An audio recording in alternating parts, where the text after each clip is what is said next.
Hi guys, ayan, good day sa inyong lahat. Ayan, may panibago na naman tayong Suzuki EPV guys na 2017 manual transmission gas engine, okay? So good running condition niya naman yung guys. At syempre, bago ang lahat guys, ay don't forget to like and subscribe para palagi kayong updated sa mga bagong video natin, ina-upload na mga bagong sasakyan, okay? So sisimulan natin, tara, let's go.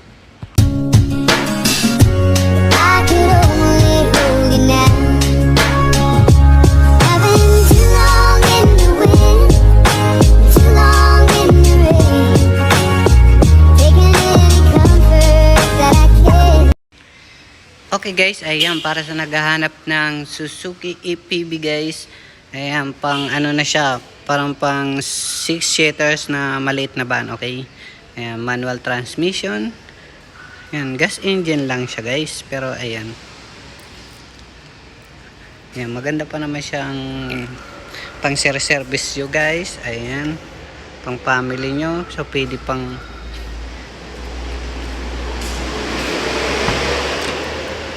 ayan, ito yung kanyang interior guys, mga upuan. So lagyan nyo na lang ng seat cover, mas lalong gaganda to guys. Ayan, kayo na lang mag-upgrade nito. Ayan, pero ayan, malinis pa naman ang loob nya. So para mas lalong gumanda, lagyan nyo ng seat cover guys. Okay, ayan, pakita na pa natin yung kanyang dito sa labas. Ayan, yung kanyang gulong okay pa naman guys. Ayan, ending kit siya guys, Suzuki EPV. Ayan, okay. So wala pa naman siyang kaguro gas masyado. So normal lang sa second hand yung mga minor scratch, okay. Ayan, pakita natin yung kanyang engine. Dito sa kanyang engine guys, yung ganyan lang. So pwede naman kayo magdalang mechanic if ever gusto nyo. Open test drive, over reservation. Ayan, dito lang siya sa may ano.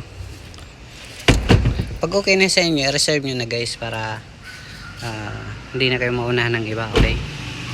Ayan. Kung gusto nyo pasyalan dito guys, panoorin nyo tong huling video natin. Pero para sa may mga katanungan pa dyan about sa ibang mga unit natin, ay comment lang kayo sa baba, okay?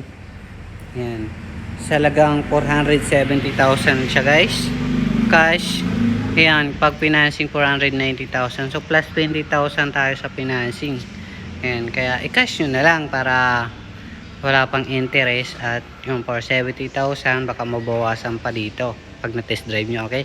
Kung gusto nyo pa siya lang dito, panoorin nyo tong huling video natin guys, na exact ng address natin, okay?